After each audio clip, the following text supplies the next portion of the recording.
Aprangsi KARDOM kadu kawe Karbitis 2.0 YouTube channel long kelangara do ana fans tame lapen pinia bangke nali tuma fani li top 3 Voreng Abirta puthak sila bangso video lo nali tum panan than pichini ponekpo lapen klardak mate details ma nali tum la bangso video arlosi thek pon long ekpo lapen nali tum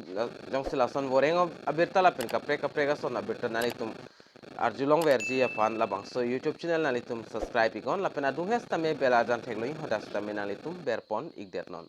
tangte pathiek penon labangso top 3 Voreng Abirta puthakle lang polonang lapen chithan polonang tangte la non top 3 Voreng Abirta puthakle chithan polonang aprangsi pangcheng polonang top 1 along pen top 1 along bangla son la Eastern Railway Forensics Requirement 2023 mate RRC Eastern Railway Requirement no labangso requirement mate labangso Voreng Abirta along kadu kawe pen post dak 3115 an pipon iglo lapen organization amen banke railway requirement cell lo lapen Eastern Railway Kolkata lapen apply process la banke nali tum online si apply ignangpo lapen apply last date banke dak 26 October 2023 si last date lo pusamen la banke forensics lo lapen job location la ke Eastern Railway Johnson lo lapen application fee lang damlo pulte application fee la bangke general lapen OBC lapen AWS a candidate atum pharo isi pinangpo lapen SC ST alang li la son SC ST category atum bangke dak sika insi ta pinangne lapen payment mode bangke online sinali tum payment pon ignangpo lapen ka apply ning stame online si apply nang ikpo lapen labangso official notification release pon dak 12 September 2023 pen lo start application start kitcheng bang da kitcheng pon ka apply kitcheng pon 27 September 2023 lo lapen apply last date bang ke 26 October 2023 lo lapen le result date bang da fix pon pelang kumantu ahodne fix poni la bang ke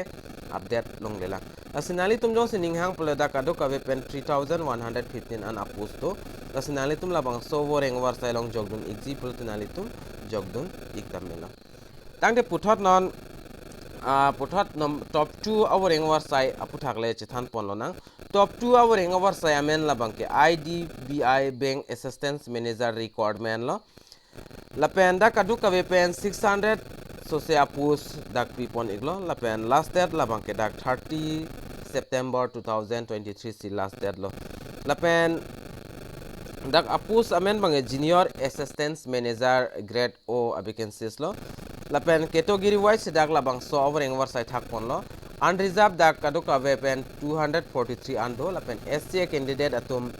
fan 90 lapen ST atum fan 45 lapen EWS a candidate atum fan 60 lapen OBC a candidate atum fan dak 162 an thak pon iglo lase ladak staminali tum jong jogdun exi pulo te labangso details ni telegram channel long nali tum hanang send pon ikpo tada nali tum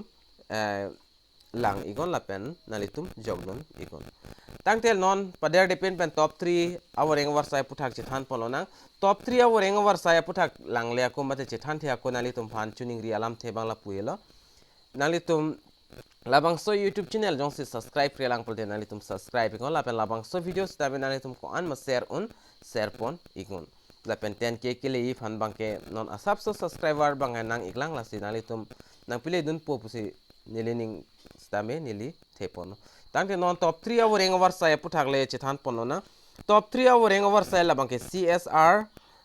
dia CSL putapupu mate Cochin Shipyard Limited labangso Voreng Abirta amen mangkela pen organization bangke government of India lo lapen advertisement numbers tame labang non nili nani tumhan dagna than pachini poni elo lapen da kadu kawe total vacancies bang 420 andolo lapen location bang all over India lo job location na lapen post amen bang dak various post do pina ana post amen do lapen apply ka apply ning labang ke online se apply nang ipo lapen apply last date bang dak 4 October 2023 si last date non vacancy details se dak chithan pononang aprang se ITI trade forensics along 300 people no technician forensics along dak kadu kawe pen 8 an people no lapen project assistance along 54 an lapen assistant general manager along 2 lapen senior manager along stami ingsi lapen manager post upon dak 8 ando deputy manager along ingsi people no lapen assistant manager along 12 lapen supervisor along 18 lapen official assistants lapen board operator along 16 an people no kadu kavi pendak 420 an apos mate vacancies people niklo lapen labangso awring oversight ka apply start lake 18 September pen se start pono lapen ka apply last date labang ke dak 4 October pen 10 October ansi dak tentative deadline bang people niklo application deadline bang ke lasinali tum jong sila bang so voreng oversight standing hang pulta nali tum jogdon ji pulta jogdon ektame ya pen labang so details nali tum jong si jogdon vegi pulta nili fan telegram channel na homri ngo oda staminali tum hala bang so details mang nilin nang send pon ikpo mate nang share pon share nang share ikpo oda lasi pinila top 3 voreng oversight aputhak bang ke nilil ansi nang than kangton ikpo lasi nali tum labang so video ka an share on share ngon lapen labang so YouTube channel long jong na homri milang pulta nali tum ka chingon pen subscribe ngon tangte pini a video long mangala anle ington pon ignang lasi pina puthot ni lika Voreng Abirta nalitum phanang 1 pg aphan bor ipon ekpo lasi nalitum ada porpai 7 am nalitum chonghong ikdingo tangte domi thakme kadu kavi karbitish 2.0 YouTube channel long kelangara do an fanstame nilihin pen kardom to change